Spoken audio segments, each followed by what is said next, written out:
A warm welcome to another edition of Diplomatic Channel. I'm Amarachi Ubani. We can now say the conflict in the Middle East has intensified and expanded, as has fighting between Israel and Hezbollah in Lebanon. Early last week, electronic pages believed to be owned by Hezbollah fighters started exploding all over the capital, Beirut. It was followed by more attacks across the country, one of which killed senior Hezbollah commander Ibrahim Akil. Akil was buried in a highly orchestrated funeral on Sunday in southern Beirut. He was the one who led the Radwan Force, a special forces unit tasked with cross-border attacks on Israel. Akil joined Hezbollah soon after its formation in the 1980s and climbed up the ranks. The U.S. government previously offered a multi-million-dollar reward for information leading to his capture over his role in the 1983 bombings of the U.S. Embassy in Beirut, which killed 63 people. Akil oversaw an attack on the U.S. Marine Corps barracks, which killed 241 U.S. personnel. Hezbollah describes him as one of its greatest jihadist leaders. We'll have more on what's happened in Lebanon this week on the program, but also this week we revisit the issue of passport renewal for Nigerians living in Arlington, Texas. We've been following their complaints of the difficulty in renewing their Nigerian passports, given the option of either going to Atlanta or New York or even Washington. But there's good news this time, as embassy and immigration officials did make their way to them very recently. We'll be talking to two of the residents, Pastor Femi Kajobola, the founder of Global Tours and Party Ride, who first brought the story to our attention, and Fola Sani, a software engineer, both residing in Arlington, Texas. That's Diplomatic Channel in a wrap. A quick check on other discussions in diplomatic circles, and we'll be right back.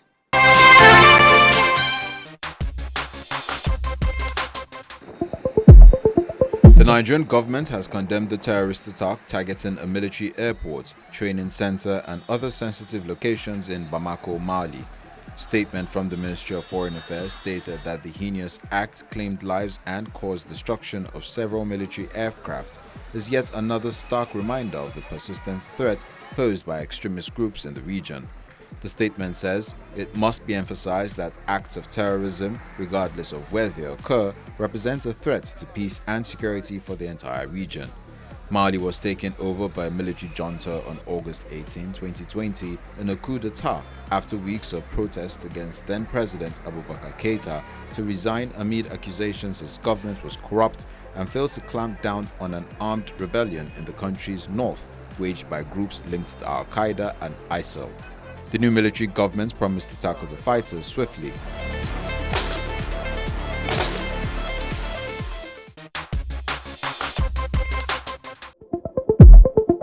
Kenya has pledged to send 600 more police officers to Haiti in the coming weeks to help fight gangs controlling much of the capital, Port-au-Prince, and nearby areas. This would bring the Kenyan contingent, deployed incrementally since June, to help the Caribbean nation's beleaguered police force up to 1,000. During a visit to the country, Kenya's President William Ruto also said he supported turning the current Kenya-led security mission into a full United Nations peacekeeping operation. A handful of other countries have together pledged at least 1,900 more troops.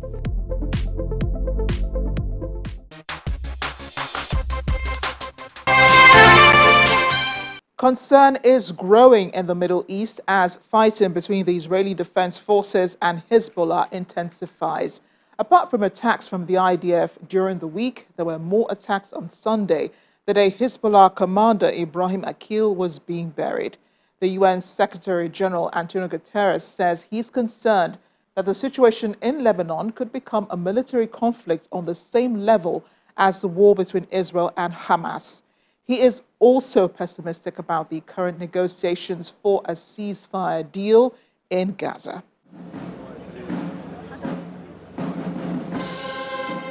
Sunday was the funeral for senior Hezbollah leader Ibrahim Akil and Hezbollah member Mahmoud Hamad, who were killed in Friday's Israeli strike on Beirut's southern suburbs. Hezbollah said 16 members, including senior leader Ibrahim Akil and another commander, Ahmed Wabi, were among those killed in what is considered the deadliest strike in nearly a year of conflict. Israel's army said it hit an underground gathering of Akil and leaders of Hezbollah's elite Radwan forces and had almost completely dismantled its military chain of command. The attack leveled a multi-story building in the crowded suburb and damaged a nursery next door. At least 3 children and 7 women were among those killed. Both Israel and Hezbollah exchanged fire into Sunday as the Lebanese militant group sent rockets, as many as 150, deep into northern Israeli territory after facing some of the most intense bombardment in almost a year of conflict.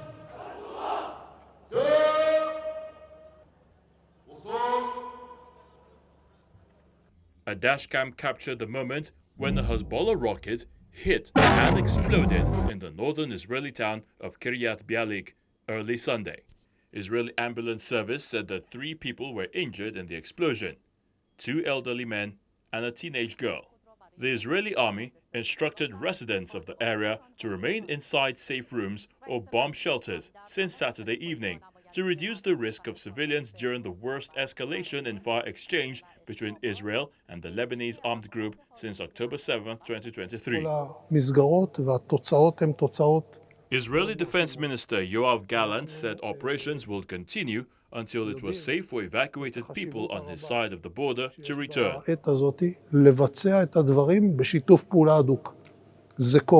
Also setting the stage for a long conflict as Hezbollah has vowed to fight on until a ceasefire in the parallel Gaza war.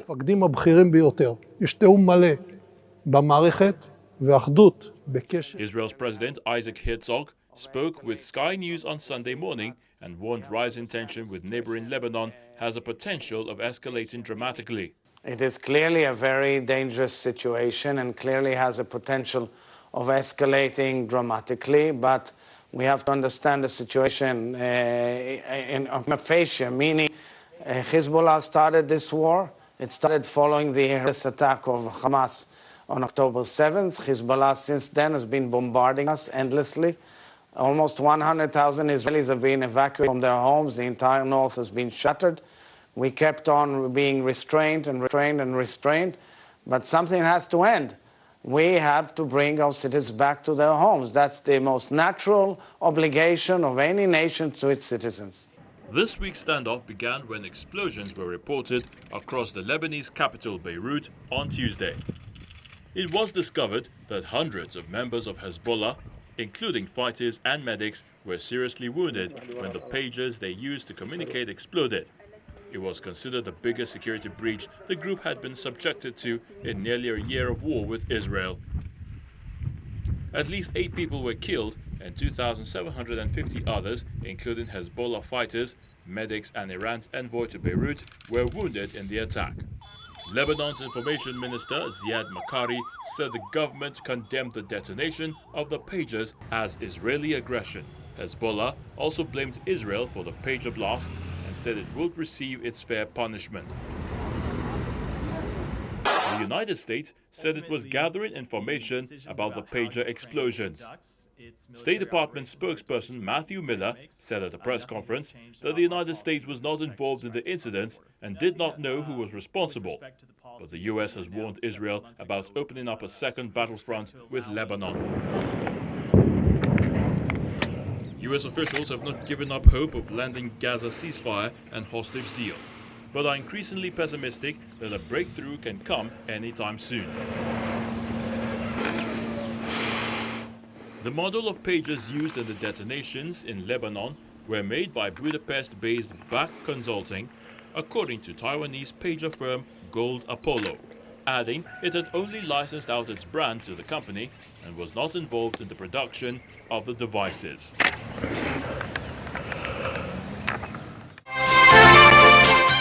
We'll keep monitoring developments in the Middle East, especially as this week leaders will be meeting in New York City for the 79th session of the UN General Assembly.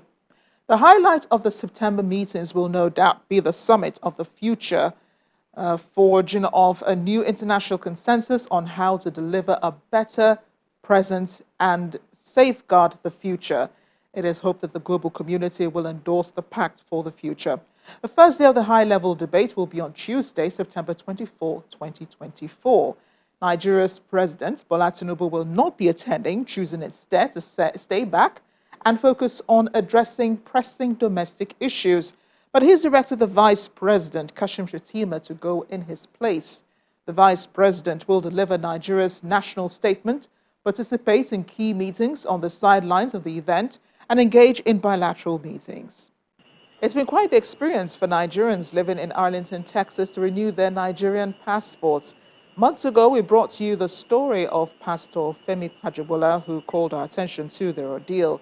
And after many months of back and forth with the Nigerian immigration authorities, we have good news, as the service has recently been brought closer to them. I have Pastor Kajabola back with us here on Diplomatic Channel, as well as another Nigerian American, Fola Sani, a software engineer in Arlington, Texas, to speak about the experience of renewing their Nigerian passports. Gentlemen, thank you for joining us on the program.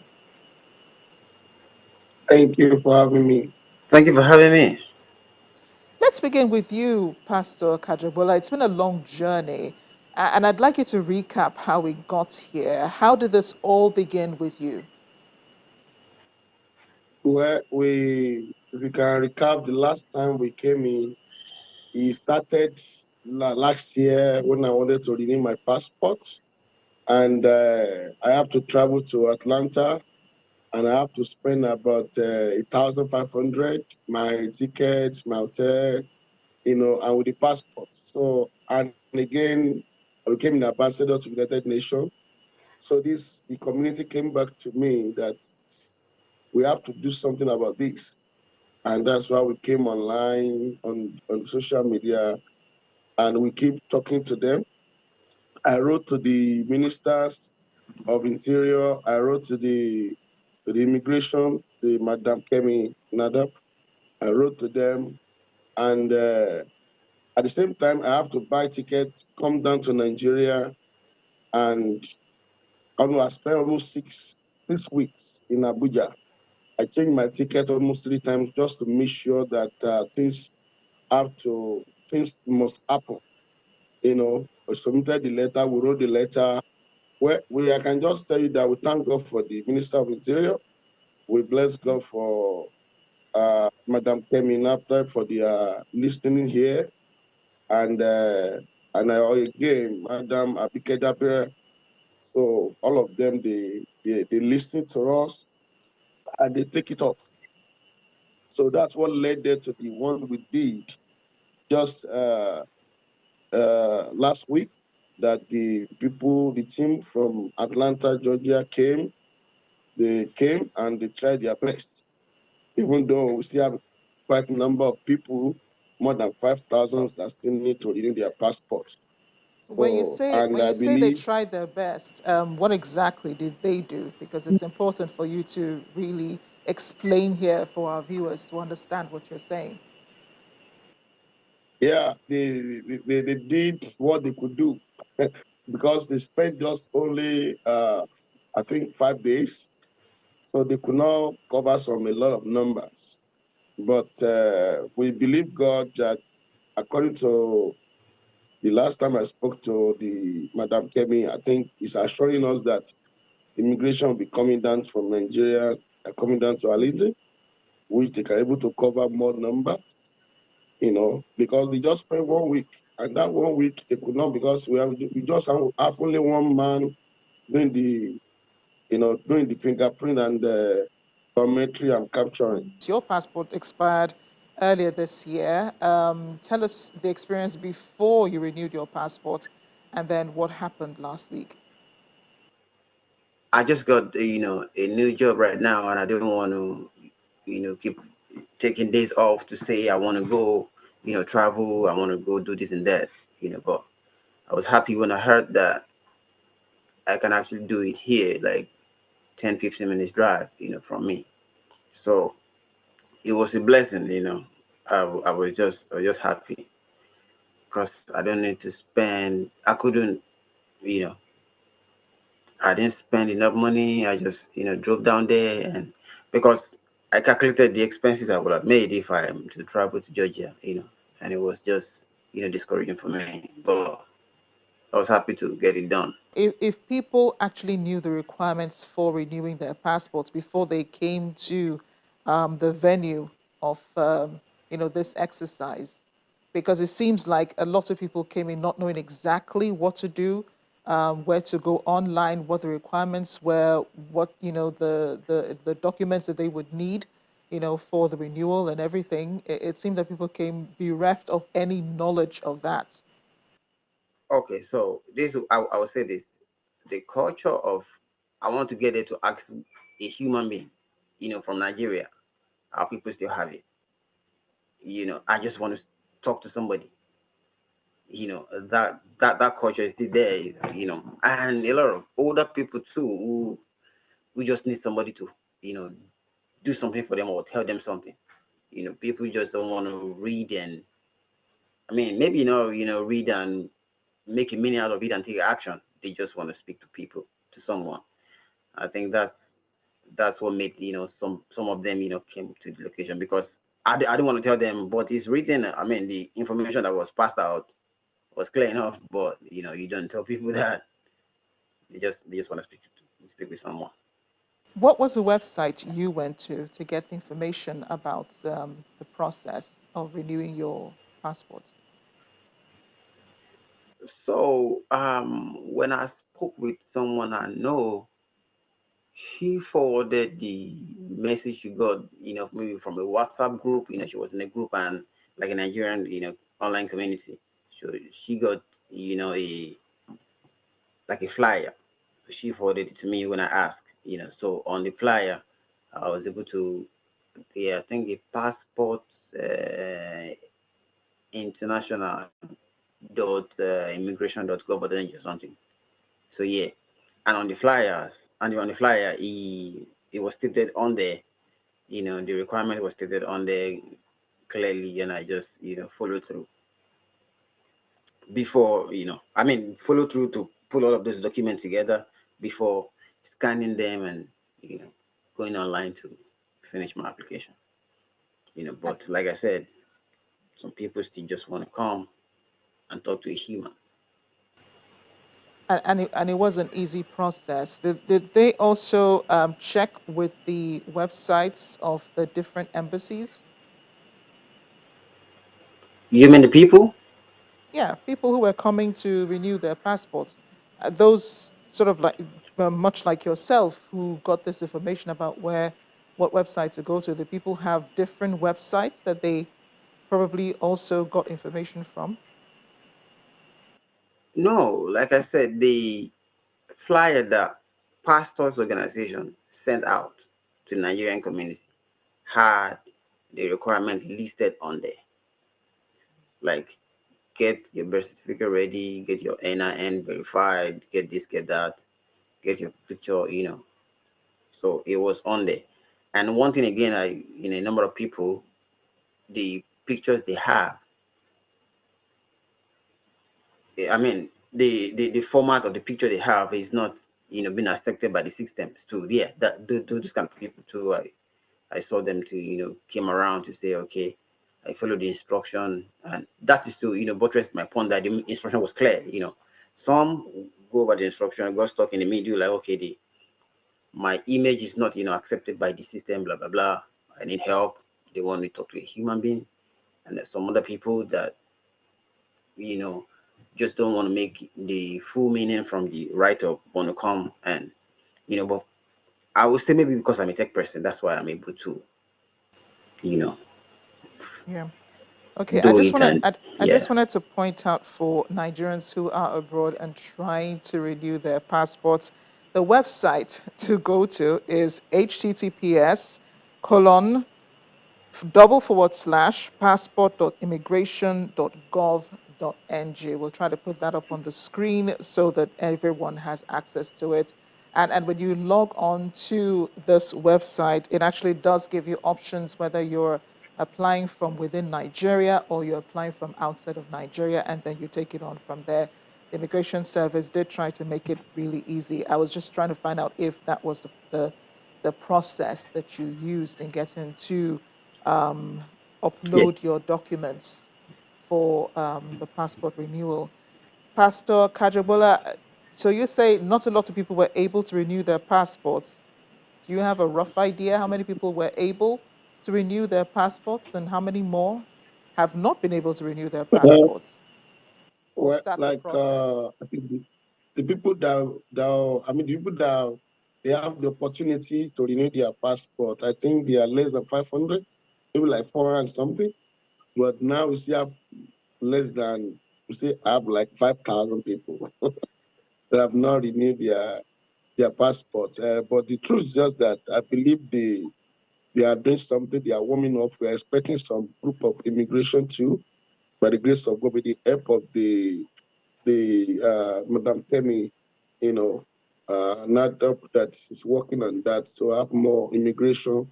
By the grace of God, in the next 2 weeks, if you're able to have more group of immigration that will come down to Arlington so that we can start on that process.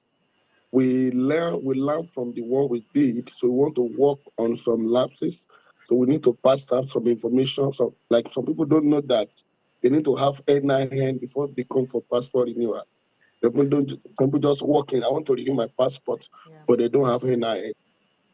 Some people have been Americans, some people they are American citizens, their children. So there's some information that we're able to get through this last one we did that we are going to work on so that we can pass it to people before you come, so that we can be able to attend to more people. And again, what we are planning to do is that before the exercise, we need to have like 2 or 3 days to solve some problem about NIN, cannot upload your pictures before you start the biometry and capturing. We are working on that so that we can make life easy for Nigerians in Arlington or at large. That's Wow. perhaps in the US here. That is indeed very kind of you. And Fola, just for the sake of our viewers, do you have your new Nigerian passport now?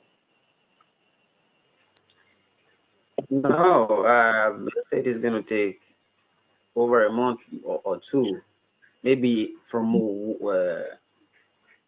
month to 2 months before it's out. And so we submitted a delivery envelope, to them, and they said that is what's going to be used to, you know, send the new passport to us. So I'm still waiting. We haven't. We just did it last. Is it last week or last 2 weeks?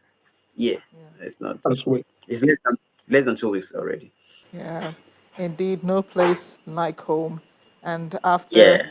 sojourning in a country that is not a country of your birth, you'd like to come back to the fatherland to eventually Mm, settle down.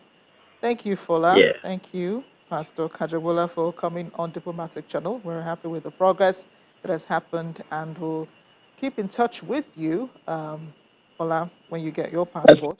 I think Uh, I think if I have something to say if you don't mind. okay. Like uh, like what Mr. Fala is talking about the 2 months or 1 month, and with what I heard, some people are complaining that because of their past experience, most of their passport don't get to them. Some people are still looking for their passport 1 year, 6 months, and I think I spoke to the ambassador in Atlanta.